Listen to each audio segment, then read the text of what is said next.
Hey kids, this is Jeffrey Towery, and this is I'm Not Broken, because different isn't broken. And now for the broken news. Here's a bit of good news to start things off.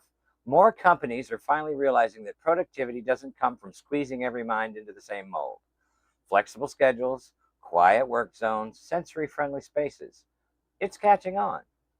Managers are starting to notice that when you let people work the way their brains actually work, they focus better, create better, and stay longer. Turns out respect and autonomy are good business models. Who knew? So for once, the system's adapting to us instead of the other way around. Let's call that a win, at least for today. Meanwhile, in New York, because reality loves irony, the subway system is testing new AI cameras designed to predict trouble before it happens.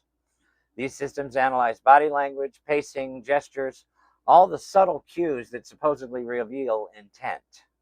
The problem, those systems are trained on what someone decided counts as neurotypical normal behavior.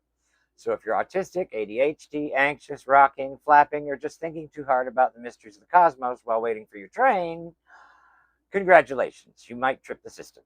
Because apparently, the machines are learning to spot crime by studying neurotypicals, which means the rest of us, well, crap. But here's a bit of hopeful news to close the loop. In cities from Seattle to Boston, libraries and transit hubs are adding sensory-friendly zones, lower lighting, quiet corners, soft-touching materials, after feedback from autistic and ADHD patrons. Turns out the same features that help neurodivergent folks focus and decompress also make everyone else calmer. Imagine that. Design that listens instead of shouts. The shift isn't charity, it's common sense born from empathy. So maybe the secret to better public spaces was just, I don't know, listening to people who needed them the most? Who knew? All right, let's talk about what recovery really means. And now for the word of the day, recovery. Recovery isn't an event, it's a rhythm. The body, the mind, and the nervous system are constantly stretching and returning, expanding and releasing. My mother says, stretch and relax. It was her way of teaching balance, that every effort needs an equal exhale. Each stretch, whether it's engagement, focus, or masking, must be followed by a conscious release, breath, stillness, softness.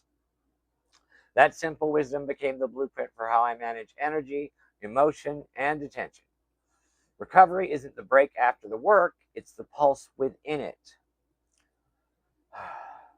Well, when I began to understand my own rhythms, I started noticing the micro recoveries hidden in everyday life.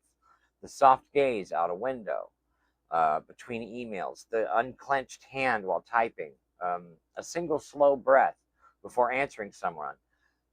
That little sigh of relief, those tiny pauses are invisible acts of self-care. They don't look like rest, but they are. They're how the body remembers its own humanity in a world that never stopped asking for more.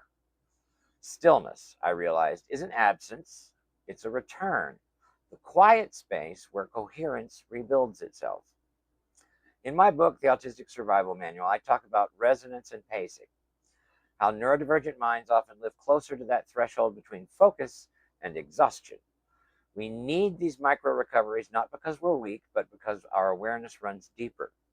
We feel more threads at once, so we must weave more slowly. There's a common misconception that recovery and meditation are the same thing. They're cousins, maybe, but they're not twins. Meditation asks you to focus, to guide your breath, clear your mind. Yeah, right. Stay within a single point of attention. Recovery asks something gentler. It asks you to release, to let your thoughts wander without chasing them, to let your body find its own way back to safety. When you give yourself permission to drift, you're not losing control. You're regaining trust in your own nervous system. So if your mind strays during a quiet moment, don't scold it. Follow it. That's recovery. That's the body remembering what peace feels like. Recovery isn't about perfection. It's about return. It's the rhythm that keeps the music of life going. Effort, release, effort, release. Ask yourself this week, where do you find your smallest moments of recovery in the middle of noise? In fact, put it in the comments. I want to know. And you know what? Thank you for joining me for I'm Not Broken with Jeffrey Towery. I have ADD, ADHD, OCD, and PTSD, everything but a PhD, but I'm not broken because different isn't broken. New episodes drop every Monday, so like, comment, follow, subscribe, push all the little buttons, and share. Share with us with a friend who might need to hear it. The more you interact, the louder our voices get, because the louder our voices get, the harder we are to ignore. Y'all have a good night.